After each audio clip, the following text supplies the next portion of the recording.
My next guest is a two-time NBA champion with the Houston Rockets and co-hosts the Emmy Award-winning Inside the NBA on TNT. He's from Queens. Queens is in the building. Welcome to the show, my brother, the one and only Kenny the Jet Smith. Welcome to the Stephen A. Smith Show, my brother. What's going on, man? How you doing? Man, it looks great over there. It looks great. Well, you know, looks great. Looking big time right now. And I don't know if I'm ready for you now. Yo, listen, it's my home, so that means it's your home. It's good to see you. Got a lot of stuff that I want to get into with you. Thank you for taking time out of your busy schedule because I know you was traveling back from NBA All-Star Weekend. First things first, you, Kenny Smith, you're in the news. You and Reggie, button heads friendly, albeit, about Sabrina Ionescu and her participating in the three-point shooting contest. You didn't have a problem with her shooting the WNBA ball, but you wanted her to shoot from WNBA range, et cetera, et cetera. Don't know the specificity of everything. Give us the specifics. What is your thoughts about everything everybody is saying? Yeah, I think it's much ado about nothing, Stephen, honestly. Most people who know basketball understood what I was talking about. Actually, I was advocating for her more than anything else because basketball is muscle memory. Right. So he practices from one range, she practices from the other. There's even a study, I think, with somebody throwing darts, the guy who throws darts. Okay. And if you move him out one step, his accuracy changes dramatically. But the funny thing about it, if you move him in one step, its accuracy changes because you take so many shots from the exact same thing. So I'm like, why is he getting the advantage to shoot at his line? That's an advantage. It's not gender, it's not genetic, it's an advantage. It's a shooting is only muscle memory.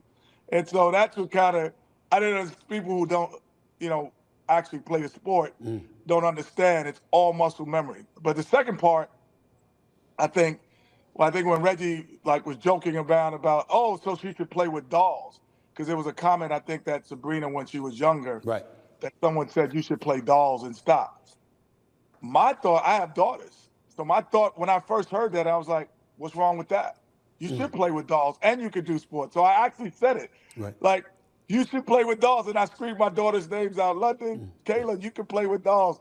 But see, most people just don't check the tape. They want to just check the bait. You know what I mean? And by the way, they want to have bait.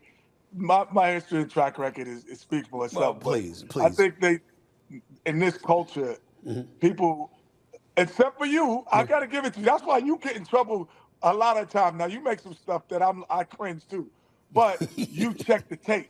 Right. And wait, what did he actually say? So if you check the tape, I said, what's wrong with her playing with dolls? Right. Because that's another stereotype that, she can't play with dolls and be in sports. It doesn't even make sense. Well, listen. Everybody knows that Kenny Smith, despite your impeccable credentials as a two-time champion, coming from the University of North Carolina, coming from Queens and Archbishop Malloy, my big brother for years and years and years, despite the great level of credibility you have, the other thing you have over me is you're an incredibly nice guy. You know me. I'd have just told people to kiss off. You know how I am. That would have been me. Well, you know what, though, Stephen? This is the first time I addressed it because I know what I said. Right. I knew exactly what I said. Right. I knew why I said it. Right. It was a basketball reference about working out. If there was a college guy who was the greatest college shooter this year, it would have been an unfair advantage for him. Not an unfair, let's say, a slight edge. The shooters do shoot. But it is a slight edge because when I was in college, I never practiced from the NBA line. Never. Yeah, right. I just never did it because there's no reason, because my muscle memory needs to be at the college line. So Steph Curry had a slight advantage. Right. And why should he have a slight advantage? He is the greatest shooter in the world. So that was a whole play. And a lot of it was in jest. Obviously, you having a WNBA player play against Steph. I actually even said in the telecast, and I believe it still, they should have 4 WNBA and 4 NBA. Yeah, I heard you. Yeah, so I like it. I that's when I was clueless why people thought that I didn't want equality in because they're looking for a reason to hate, could create headlines so they can make some money getting clicks instead of getting a real job. But that's a different subject for another day. Kenny Smith, I will say this though, the fact that she did score 26 at the disadvantage that you highlighted so eloquently just now. Damn, what does it say about her against any other NBA player not named Steph Curry? Well, no, it just says shooters do shoot, though. Right. And we do that. She can make the adjustment. Right. Steph could have made the adjustment moving in. However, your muscle memory is at one line. That's all it is. It's just you have more of a chance of doing what you do. The same way, she shot with her ball. Right. If you gave Steph the women's basketball, after about 2 or 3 minute shots, he could adjust to shooting with a women's basketball. Right. However, he shot with his ball. It's just a slight adjustment. It just gives you a slight edge, and that's all it is. I think that the whole All-Star weekend is starting to think about being revamped. Right. And that's why we're seeing all of this. Well, I'm glad you brought that up, because when I think about All-Star Weekend, I'm not going to lie to you, I think about Kenny Smith, because you hype it up better than anybody as far as I'm concerned. It's over, ladies and It's over. It's over. It's over. Oh, trust me, especially when you talk about Vince Carter. I remember that call. But I'm going to ask you this. I know how I feel and how disgusted I am with watching the actual competition, not the three-point shot, because I know that. The three-point contest is great. The slam dunk contest, there's been slippage. The level of competitive fervor for the All-Star game, there's been slippage. And I've gotten upset about it because Kenny, I look at these guys on the summer, UCLA, Loyola Marymount, wherever else they practice, they seem to give more effort then than they do at the actual game. What are your thoughts about that? Well, I think for both, more importantly, I think the dunk contest, when Zion Williamson got hurt, I think, and he never participated yet, that hurt the dunk contest, because Aaron Gordon and Levine were carrying the torch for a while, and now Zion was the next guy. Like, I know Zion Williamson. I don't know him well, but I would imagine that dude would have been in a dunk contest. He would have showed the world that he's the best dunker maybe that ever lived when he was healthy. So I think we had a cyclical down, and a lot of the stars don't go in it because, to be honest, Stephen, it's like the emperor with no clothes on. It's the only event where if you're not doing it well, the world makes fun of you. The three-point contest, you're always going to hit some shots. But the dunk contest, you can miss 3 dunks and no one and the whole world makes fun of you. So you're the emperor with no clothes. And I think some of our best players shy away from that competitiveness. The game itself definitely has to be revamped. I just think, for me, I thought when they had the 1 year when they had you play to a certain number, that last 5 minutes got so competitive.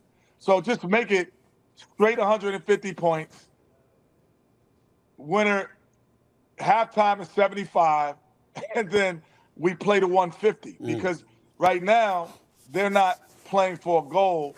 They're just letting each other score.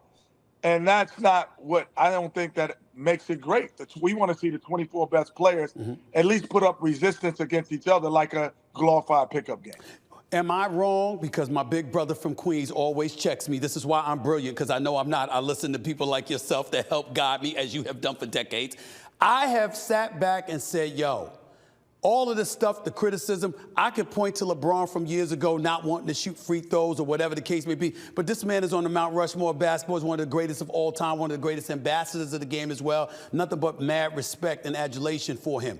But when it comes to the slam dunk contest, I sort of hold him accountable, Kenny, because every superstar that played athletically and above the rim prior to him participated. He never has. And as a result, other stars have followed suit since him and have passed on participating. Am I wrong in taking that position against LeBron James when it comes to the slam dunk contest? I don't think you're wrong in taking the position. If you're giving it solely to him, then yes. But he is a participant of that, without question. Like, if he would have participated in a dunk contest, then the guys who were chasing him, like the guys who chased Michael and Dominique and all of those guys, they would have done it. He does have to take a little bit of that blame for that. But then we did have Gordon, and then we did have Levine. But again, those guys have never been all-stars, honestly. Right. They've never been perennial all-stars. Like guys that have been in the NBA All-Star game 10 to 15 years, like Michael, Dominique, Vince Carter, and those guys that preceded them. So he does take a little bit of it. I wouldn't say solely. Not you solely. still can make your own decision, But he has a part in it for sure. I definitely didn't say solely, but I said he instigated it because it wasn't until him that the stars who followed passed on it. Now that brings me to Anthony Edwards, the Skywalker that he is. I love his personality. I love what he brings to the game. He didn't participate. I thought he missed an opportunity because I thought when he came in there shooting left-handed and joking around, wait a minute, this is all-stars. You're surrounded by all-stars. This is your opportunity to claim, yo, there's a new era coming, and I'm a part of it, and y'all better watch out for me. And I thought he sort of passed on that opportunity to some degree. How do you feel about that? I 100% agree. I think Anthony Edwards is the future of the league, and, you know, he's one of the guys. And I just remember, and when you said that, as you were saying it, I was thinking of what one summer I was at North Carolina, and we were talking about the dunk contest for Michael. And he says, well, I'm doing a dunk contest to let them know that I'm the best at everything. Everything. Right. He's like, there's not going to be a doubt. I'm the best at everything. He even said, and at this point he hadn't done it, and he didn't do well. But he said, I'm going to enter the three-point contest one day. Oh, Lord. And he actually did it. Wow. So he wanted to show the world that he was the best at everything. And that's why you play the game, you know, individually and as a team oriented. If I had the skills and that can possess that, I always tried to show that I'm one of the best at it. For me, that's just how I was brought up. I actually participated in dunk contests and in three-point in the same night. Yeah. The same night. That's right. Yes, you did. So I was like, I want to show people I could do these things. And I also want to validate myself and to my peers that I might be better than you at it. You know, I'm going to go a step further because one of the things that I do, I talk about this constantly. You know, it's not just you. Remember, me covering the game, I played for Big House Gaines. The late John B. McClendon used to come to practices, and obviously this is a man that invented the fast break, and not only that, obviously was a mentor to so many African-American coaches, et cetera, et cetera. Then I come into the journalism industry, I covered John Chaney, and then after that, I'm covering Larry Brown. That's added on top of what I learned from you and what I learned from so many others. And then I look at Hall of Famers, because those are the ones that's texting me all the damn time. You understand what I'm saying? Make sure you hold them accountable. Make sure you would do to them what you did to us or whatever. This generation of players sort of have an attitude about a lot of things because they don't want to be held accountable, not realizing that it's players from yesteryear who paved the way for them who is saying to the media, excuse me, the standard doesn't change. Do you believe the standard should change? That we should take into account what we're looking at from a societal perspective in this day and age, how things are received because of the advent of social media and beyond, and say it's different, so we should measure and judge differently? Or do you feel like the standard should always be the standard? Well, I think the standard is always the standard. I think we also we have to take into account that when there is an era of people who have a voice that aren't experts, and so, or aren't even, I wouldn't even say participants in the game. Right. So they don't watch the game, or they don't, as I started with at the whole segment, they don't check the tape. Right. You know, my whole thing is not to look at, I think as an analyst, while I lasted to 21, I never look at things face value. Right. I don't look at it as face value. So I'm never going to react to something face value. Mm-hmm. And so what happens is the face value people can overwhelm the people who are understanding of the science of the game.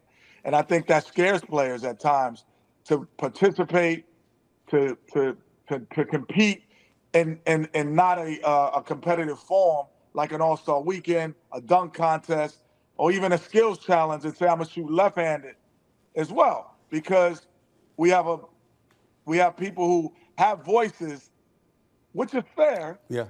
But they have voices but they don't check the tape, and they don't even understand the science of why things happen. Kenny, when I gave this idea, I couldn't wait to throw this by you, because if anybody is qualified to judge an issue, here's my idea for the new slam dunk contest. I took it to Adam. Okay. And I was saving it for these airways. Even though you and I talk all the time, I said I'm gonna wait for the airways to bring it to you. Kenny, okay. I am an endorser. Now, I ain't got all the damn money, so I'm gonna need help. But I'm willing to put some money up to make this happen. We have a nationwide slam dunk contest. throughout the states of Chicago, New York, LA, and every place in between. And we have a nationwide contest. And ultimately, we come to a conclusion of the top 10 slam dunkers out there. Give them an all expenses paid trip to the NBA All-Star Weekend. You take the top prize is $1 million. The consolation prize is $500,000.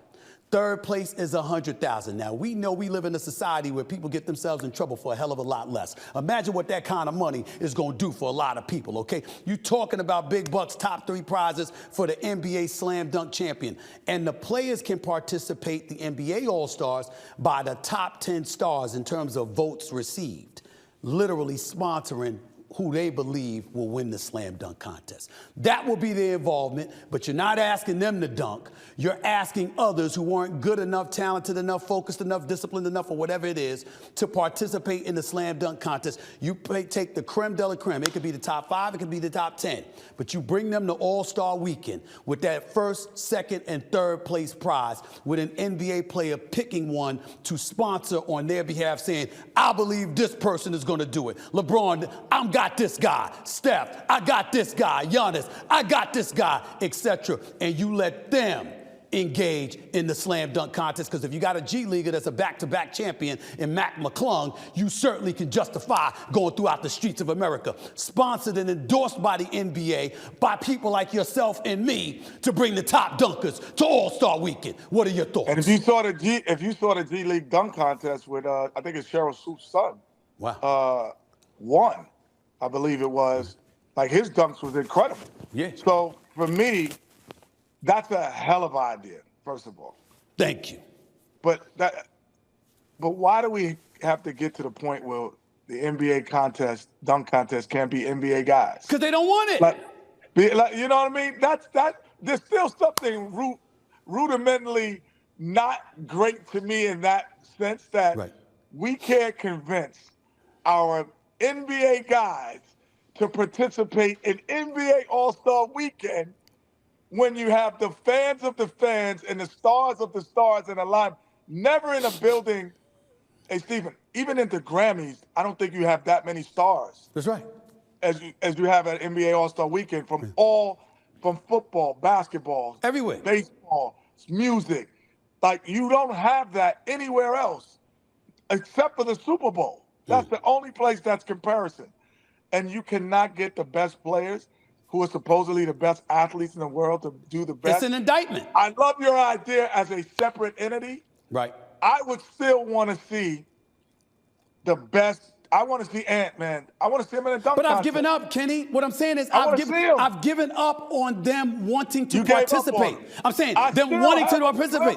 Well, come on, Kenny. See, that's what me and you. Come on, man. Ant-Man is listening, and he's going to come into the dunk I think he might. contest. I think he might, but who's going to show up against him, Kenny? That's the problem. But even if Jaylen Brown was your 4th best dunker, you still have names that are so recognizable that everyone's going to tune in. I believe your idea, I would like to have that on All-Star Friday night. Okay. But we don't need All-Star Friday night being better than All-Star Saturday night. That's the problem. That's the problem. Then we'll move it over. But I'd like to see that on All-Star Friday night for sure. I'd like to see all of those guys, because they're professional dunkers now. That's right. That's all they do. That's all they do. And all of them, we had a show called Dunk Kings. All of those guys, it was great. They are unbelievable. They try things that no one else would ever even try as an NBA player. However, I want to see the best in the world be the best in the world. You tell me you're the best NBA player, let me see if you're the best dunker. I totally agree with you. I want to see that too. I totally agree with you if they want to participate. The problem is they don't. So we got to find a resolution to say to hell with you. Since you don't want to give the fans what they want to see, we're going to bring you some people who are going to give the fans what they want to see. That's where I'm at. That's agreeable. We're agreeing, but I'm just hopeful still. Yeah, you're still hopeful. You said you're not as cynical as me. Before I let you get on out of here, just a few more questions. Number one, Jason Tatum, I got starting the second half. He's my leading candidate for league MVP honors. He's the best player on the best team in the NBA. That's how I feel about it. Where are you on that? As of right now. He and Tatum are the most winningest duo in the NBA in the last 5 years, I believe. Right. So he's the one guy who individually doesn't get the accolades, and they always say he's coming up short. Without Joel Embiid And without Denver really making noise, separating themselves in the West, I would have to agree with you. He is the odds-on favorite. He and Ant-Man, honestly, are like neck and neck in my estimation as MVPs of the league. Can't forget Shai Gilgeous-Alexander either. I can't forget him in that conversation. You're right. You're right. I apologize. You 100% have done your thing this year, and I think those are the three. And I would say Joker is 3 right now, unless they make a good run down the second half of the season. By the way, the power of your little brother Stephen A. here.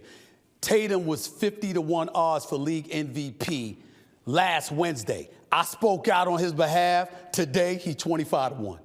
From 50-1 to 25-1 in Vegas. Why? Vegas odds. You know why? Why? Not the power of you. It's you check the tape, brother. I'm gonna keep going. You check the tape because I've seen you stick the points, and I've seen you come back and go. You could go crazy and go. You know what? I was wrong. Yeah. Because you got to check the tape. That's right. Check the tape. No question. No question. In the Eastern Conference right now, don't like the way Milwaukee's looking. Embiid's not on Philly. I'm not worried about my New York Knicks. I'm kind of feeling it right now. I'm kind of feeling the New York Knicks going to the conference finals. The way if Mitchell Robinson, Julius Randle, and OG Anunoby all come back before the playoffs healthy and ready to go, I like our chances in New York City. But I ain't picking nobody over Boston in the East. Where are you?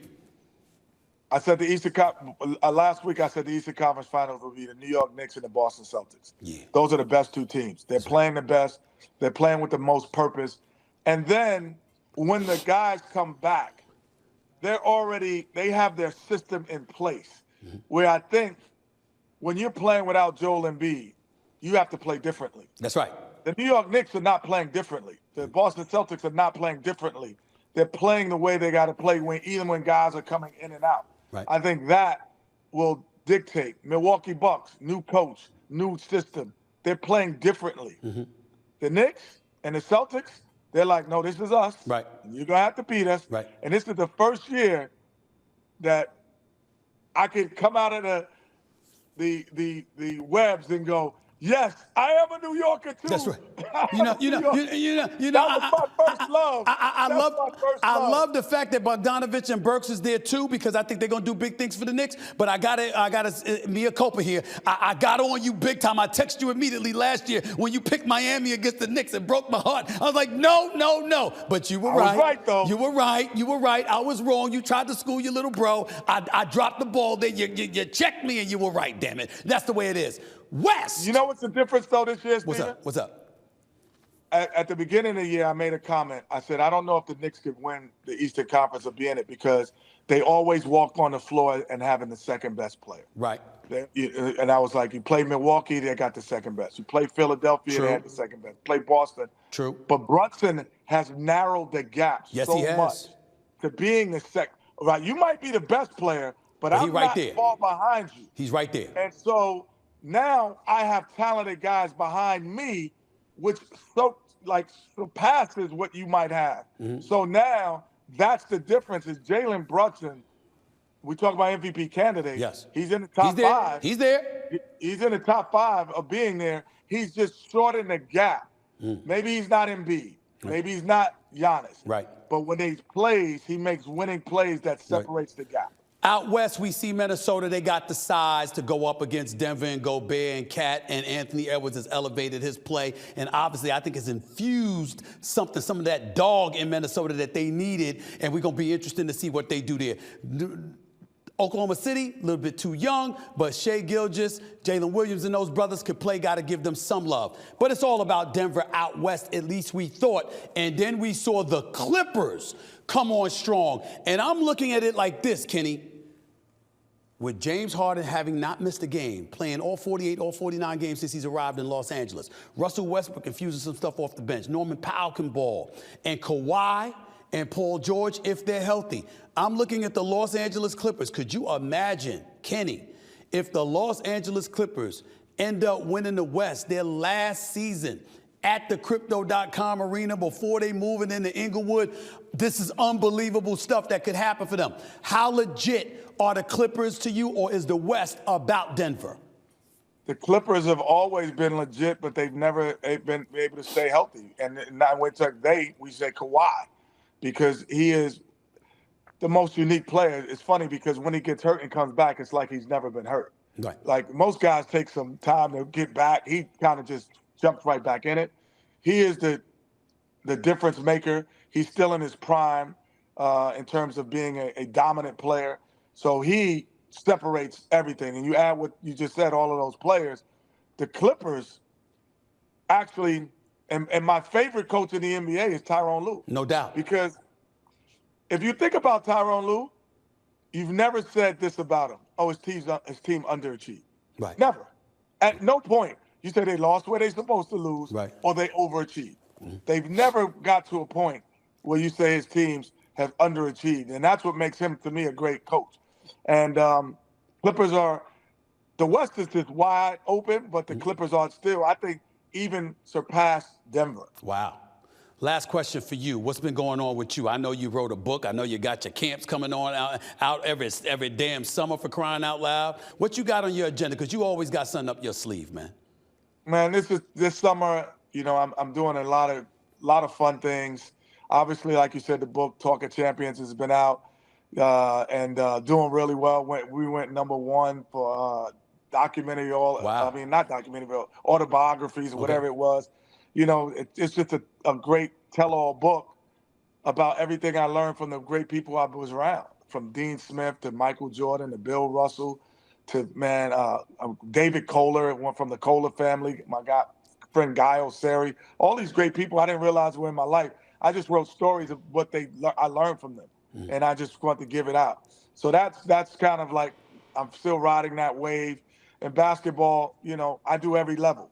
From pros, I'll do the Final Four, and then I'll go to AAU. I have an AAU EYBL team, and I'll be doing summer. So you'll see me everywhere. If it's basketball, it's me, Stephen. There you go. It never stops. Well, you keep teaching me. I always appreciate you, and I owe you an apology right here over the digital airways, because I was supposed to come to your spot Friday night, and I bust my ass. I don't know if you heard the story. I was literally on the basketball. I was on the basketball court. I was on the basketball. I bust my ass. But then you made the three afterwards. So I thought your ankle was all right. Yes, and then I went back, to the room, and the damn thing swelled up. They had to send the NBA doctors to see me and everything. I had to go to the hospital for X-rays. You know what you really hope? It was your OLD muscle. Really? You're old. You're OLD. So that means it's over. That means it's over. It's over, Kenny. I gotta give it up. I gotta give it up. That's the first sign of being old, brother. When you fall and you don't even know it, that's when you. I got up, man. I was fine, and then the next thing I know, I'm like, damn. All of a sudden, like an hour or two later, man, it swelled up. Next year we have the big event. You know, I do it for ERN, Education Reform Now. So you come next year. And we had D-Nice. I'll have performances. Yep. I've had everything, everybody you can imagine. Every rapper, you know how to throw a party. Dancer, every singer, they'll be there. You know how to throw a party better than most. My man, I appreciate you. Love you, bro. See you soon, all right? All right, thanks for checking the tape. No doubt. Of course, always. The one and only Kenny Smith right here.